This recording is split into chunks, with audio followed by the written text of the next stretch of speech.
Right తిరుమలలో రాజకీయాలు మాట్లాడితే కేసులు పెట్టాలని టీటీడీ పాలక మండలి సమావేశం నిర్ణయించారు. ఇక సర్వదర్శనానికి వచ్చే భక్తులకు ఏఐ సహకారంతో 2 నుంచి 3 గంటలోగా దర్శనం అయ్యేలా చర్యలు తీసుకున్నారు. అలాగే అన్ని మత ఉద్యోగుల్ని టీటీడీ నుంచి ఇతర శాఖలకు పంపాలని నిర్ణయించారు. శ్రీనివాస సేతు పేరును గరుడ వారధిగా నామకరణం చేశారు. ఇక ప్రైవేట్ బ్యాంకులోని టీటీడీ నగదును ప్రభుత్వ బ్యాంకులోకి బదిలీ చేయాలని సమావేశంలో నిర్ణయించారు. ఇక స్థానికులకు మొదటి మంగళవారం దర్శనం కల్పించాలని పాలక మండలి సమావేశంలో తీర్మానించారు.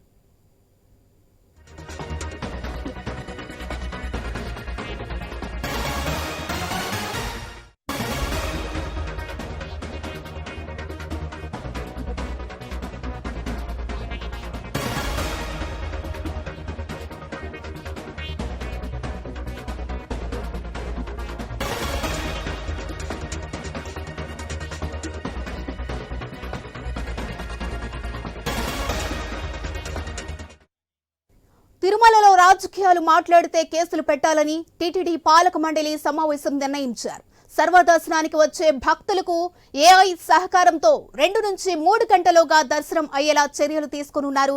అలాగే అన్ని మత ఉద్యోగుల్ని టీటీడీ నుంచి ఇతర శాఖలకు పంపాలని నిర్ణయించారు. ఇక శ్రీనివాస సేతు పేరును గరుడ వారధిగా నామకరణం చేశారు.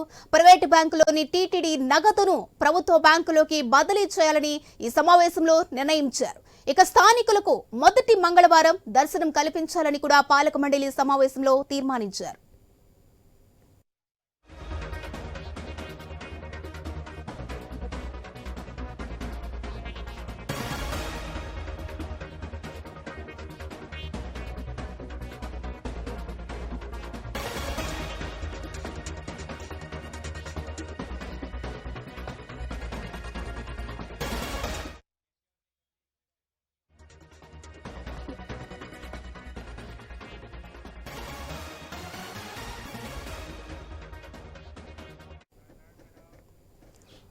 తిరుమలలో రాజకీయాలు మాట్లాడితే కేసులు పెట్టాలని టీటీడీ పాలక మండలి సమావేశం నిర్ణయించారు. ఇక సర్వదర్శనానికి వచ్చే భక్తులకు ఏఐ సహకారంతో 2 నుంచి 3 గంటలోగా దర్శనం అయ్యేలా చర్యలు తీసుకున్నారు. అలాగే అన్ని మత ఉద్యోగుల్ని టీటీడీ నుంచి ఇతర శాఖలకు పంపాలని నిర్ణయించారు.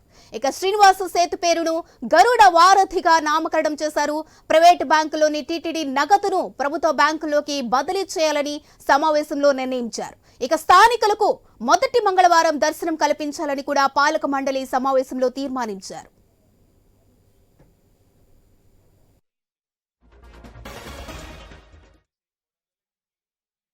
ఇక డీటెయిల్స్ వచ్చేసి మా ప్రతినిధి కిరణ్ అందిస్తారు. రైట్ కిరణ్, చెప్పండి. టీటీడీ పాలక మండలి సమావేశంలో కొన్ని నిర్ణయాలు తీసుకున్నట్లుగా తెలుస్తోంది. డీటెయిల్స్ ఏంటి?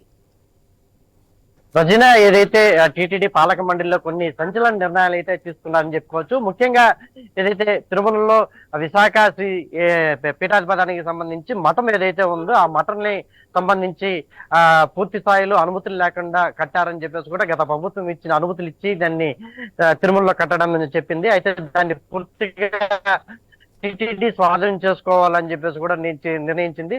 మరోపక్క వాళ్ళకు కోర్టు నోటీసుల ద్వారా ఇచ్చి అదేవిధంగా దాన్ని స్వాధీనం చేసుకోవాలని, లేని పక్షంలో డెమాలిష్ చేసేదానికైనా వెనుకాడబోమని చెప్పేసి బిఆర్ నాయుడు చెప్పడం జరిగింది. మరోపక్క ఏదైతే సమావేశంలో కొన్ని కీలక నిర్ణయాలు తీసుకుందో ఆర్టిఫిషియల్ ఇంటెలిజెన్స్ ద్వారా ఏదైతే తిరుమలలో శ్రీవారి దర్శనం చేసుకోవడానికి భక్తులకి ముఖ్యంగా 30 గంటల నుంచి అదేవిధంగా 25 గంటల నుంచి 30 గంటల టైం పడుతుంది.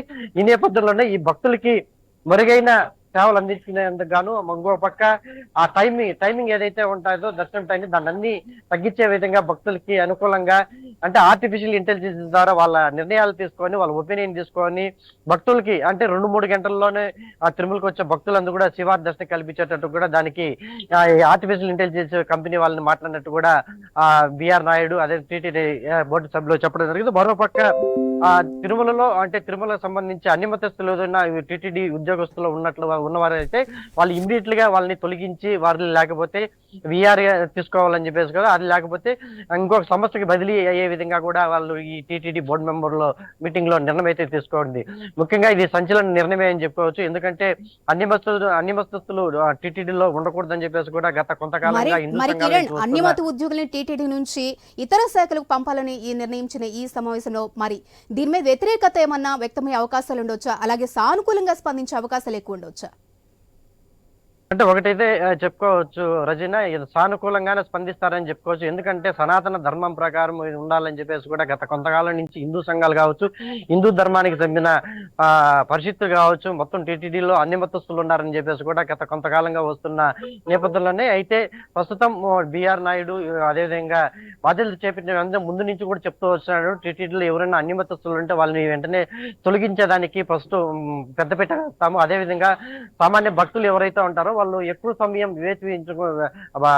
దర్శనానికి వేచి ఉండకుండా ఉండేందుకు వాళ్ళకి ఫస్ట్ మొదటగా అటువంటి ప్రాధాన్యత ఇస్తామని చెప్పేసి కూడా ముందు నుంచి కూడా చెప్తూ వస్తున్నాడు. ఈ నేపథ్యంలోనే ఈ రెండు నిర్ణయాలు కూడా కీలక నిర్ణయాలు తీసుకున్నారని చెప్పేసి చెప్పుకోవచ్చు. మరోపక్క తిరుపతిలో ఏదైతే గత చంద్రబాబు నాయుడు ప్రభుత్వంలో టీడీపీ ప్రభుత్వంలో గరుడ వారధిని ప్రారంభించారు. ఆ గరుడ వారధిని కాస్త శ్రీనివాస సేతు కదా మార్చేశారు. అయితే ఈ బోర్డు మీటింగ్ లో దాని పేరు మళ్ళీ తిరిగి గరుడ వారధిగానే పెడతామని చెప్పేసి కూడా ఈ పాలక మండలి నిర్ణయం తీసుకుందని చెప్పుకోవచ్చు. మరోపక్క ముఖ్యంగా చూసుకుంటే తిరుమలలో రాజకీయ ప్రసంగాలు కూడా ఎటువంటి మాట్లాడకూడదని చెప్పేసి కూడా, అంటే తిరుమల శివారి దర్శనానికి విఐపీల తాకిడి ఎక్కువ ఉంటుంది. ఈ నేపథ్యంలో తిరుమలలో ఎవరైనా విఐపీలు వచ్చి దాన్ని మాట్లాడితే అది పెద్ద ఇష్యూ అవుతున్న నేపథ్యంలోని అటువంటి ప్రసంగాలు తిరుమల ఆలయానికి సమీపంలో కావచ్చు, అదేవిధంగా తిరుమలలో కావచ్చు ఎవరైనా రాజకీయాలు ప్రసంగిస్తే ఎట్టి పరిస్థితుల్లో ఉపయోగించేది లేదు. అయితే నిషేధించడమే కాకుండా వాళ్ళని కేసులు పెట్టడానికి కూడా వెనుకాడబోమని చెప్పేసి పాలక మండలి చైర్మన్ అయితే చెప్పడం జరిగింది. మళ్ళీ పక్క ప్రైవేట్ బ్యాంకుల్లో ఇప్పటి వరకు టీటీడీ సంబంధించిన ఆస్తులు ఏవైతే ఉన్నాయో వాటన్నింటినీ కూడా ప్రభుత్వానికి సంబంధించిన బ్యాంకుల్లోనే డిపాజిట్ చేసే విధంగా కూడా ఈ పాలక మండలి నిర్ణయం తీసుకుంది. మరోపక్క శాశ్వత ఉద్యోగాలకు మొత్తం కాంట్రాక్ట్ బేసిక్ కింద 1700 మంది టీటీడీలో ఉంటారు. వీళ్ళందరికీ కూడా బ్రహ్మోత్సవం బహుమతి కింద వాళ్ళందరికీ 4000 రూపాయలు ఇవ్వనట్టు కూడా టీటీడీ పాలక మండలి అయితే నిర్ణయం తీసుకుంది. దీంట్లో ముఖ్యంగా ఈ సంచలన నిర్ణయాలు ఏవైతే ఉన్నాయో ముఖ్యంగా శారదాపీఠాన్ని స్వాధీనం చేసుకోవడం, మరోపక్క అన్ని మతస్థుల్ని ఈ టీటీడీలో నుంచి తొలగించడం అనేది ఇది చిన్న విషయం కాదని చెప్పుకోవచ్చు. ఎందుకంటే దీనికి ఎదురయ్యే సవాళ్ళను కూడా అధిగమించాల్సిన ఉంటుంది టీటీడీకి. ఏదైనప్పటికీ ఖచ్చితంగా ఇది టీటీడీకి పెద్ద సవాల్గానే అని చెప్పుకోవచ్చు.